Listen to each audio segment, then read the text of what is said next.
बच्चों हम पढ़ रहे हैं इलेक्ट्रोस्टैटिक पोटेंशियल एंड कैपेसिटेंस। तो आज का हमारा टॉपिक है इक्विपोटेंशियल सरफेस। तो पहले मैं इसकी डेफिनेशन लिखता हूं। तो बच्चों कैसे डिफाइन करेंगे?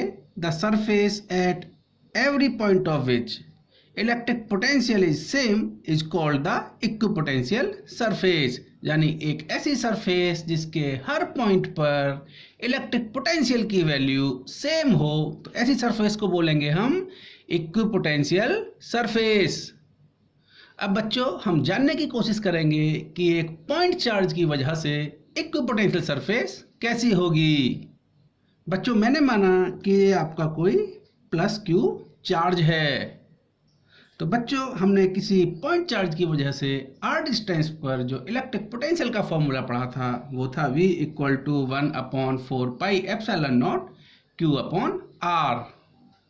यानी हम देख सकते हैं कि अगर ये प्लस क्यू चार्ज है, इस प्लस क्यू चार्ज से r डिस्टेंस पर जितने भी पॉइंट्स होंगे उन सब का पोटेंशियल यही होगा, यानी उन सब का पोटेंशियल सेम होगा।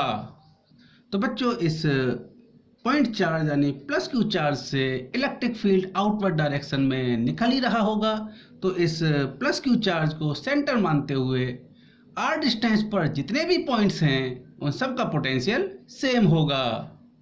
मैंने माना कि ये कोई पॉइंट इस चार्ज से r डिस्टेंस पर है, तो यहाँ पर पोटेंशियल की वैल्यू, और ये कोई दूसरा पॉइंट ये भी r डिस्टेंस पर है जहाँ पर भी पोटेंशियल की वैल्यू, यानी सारे पॉइंट्स जो कि r डिस्टेंस पर हैं इस पॉइंट चार्ज से, सब पर पोटेंशियल की वैल्यू सेम होगी।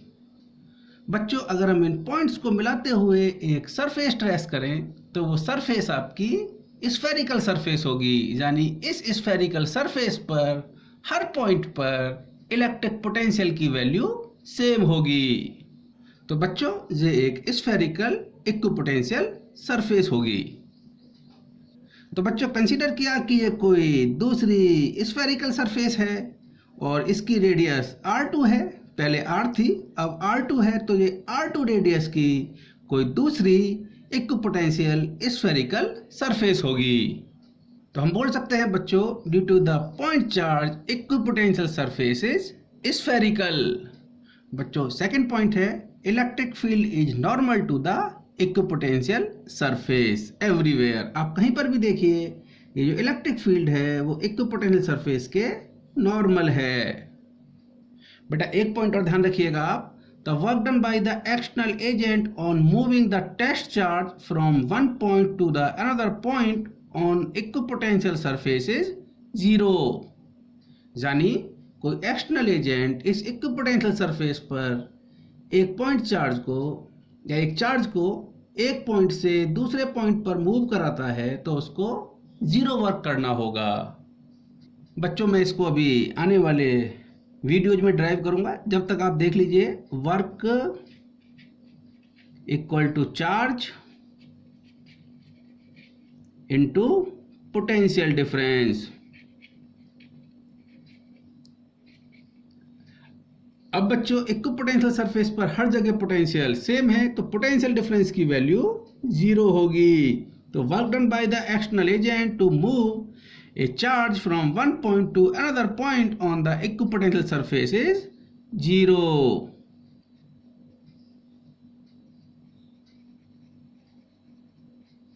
So this work is 0. बच्चों अब आप एक चीज बताइए कि फर्स्ट सरफेस पर पोटेंशियल की वैल्यू ज्यादा है कि सेकंड सरफेस पर पोटेंशियल की वैल्यू ज्यादा है? तो potential at surface first is greater than potential at surface second. देखिए बच्चों क्यों, आपने V एट फर्स्ट सरफेस का जो फॉर्मूला था that is the 1/4 pi epsilon not Q upon R, और सेकंड सरफेस पर जो पोटेंशियल की वैल्यू होगी that is the 1/4 pi epsilon not Q upon R2। अब बच्चों देखिए ये R2 ज्यादा है R1 से R से, सो R is less than R2।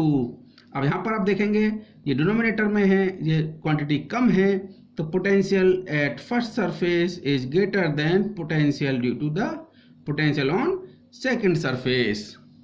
तो बच्चों इसको आप ध्यान रखेंगे। अब हम बात करेंगे equipotential surface in uniform electric field. So we come to the next sheet. तो बच्चों मैं मानता हूं कि ये एक्स वाई प्लेन है जिसमें कि यूनिफॉर्म इलेक्ट्रिक फील्ड है। तो बच्चों आपने इलेक्ट्रिक पोटेंशियल की डेफिनेशन क्या पढ़ी थी? That is the work done by external agents to bring a unit positive charge from infinity to a point in the electric field region is called the electric potential at that point।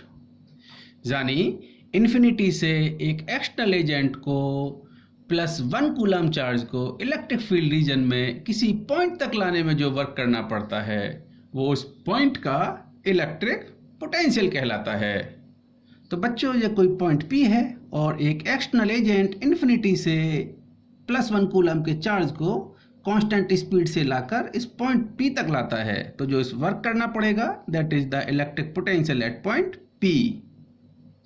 और अगर ये कोई point Q इस point से just नीचे है और ये यूनिफॉर्म इलेक्ट्रिक फील्ड में है तो same amount of work external agent को +1 कूलम चार्ज को इन्फिनिटी से इस Q पॉइंट तक लाने में करना होगा। सिमिलरली कोई पॉइंट R है वो इस Q पॉइंट से जस्ट नीचे है तो सेम अमाउंट ऑफ वर्क इस R पॉइंट तक यूनिट पॉजिटिव चार्ज को इन्फिनिटी से लाने में एक्सटर्नल एजेंट को परफॉर्म करना होगा। तो हम बोल सकते हैं ये point P, Q, R same potential पर हैं। और बच्चों अगर मैं इन तीनों पॉइंट्स को मिलाते हुए एक लाइन ट्रेस करूं तो हम बोलेंगे इस लाइन पर हर जगह पोटेंशियल की वैल्यू सेम होगी और इस लाइन को बोलेंगे हम this is the equipotential line. बच्चों एक बात बहुत ध्यान से देखिए आप, जहां पर हर जगह इलेक्ट्रिक फील्ड इस इक्विपोटेंशियल लाइन के परपेंडिकुलर है, इसको नोट करके रखिएगा। Electric field is always perpendicular to the electric field line. यानी equipotential surface the equipotential line is always perpendicular to the electric field. अब बच्चों हम बात करते हैं 3D स्पेस में यानी एक्स वाई जेड एक्सिस में। तो बच्चों अगर अब हम इलेक्ट्रिक फील्ड रीजन में बात करें या 3 डायमेंशनल स्पेस में बात करें, so this is your X axis, this is Y axis and this is Z axis. तो पहले आपका अगर प्लेन की बात कर रहे थे हम तो यहाँ पर इलेक्ट्रिक इक्विपोटेंशियल लाइन थी और अब यहाँ पर इक्विपोटेंशियल सरफेस होगी। So this is the plane.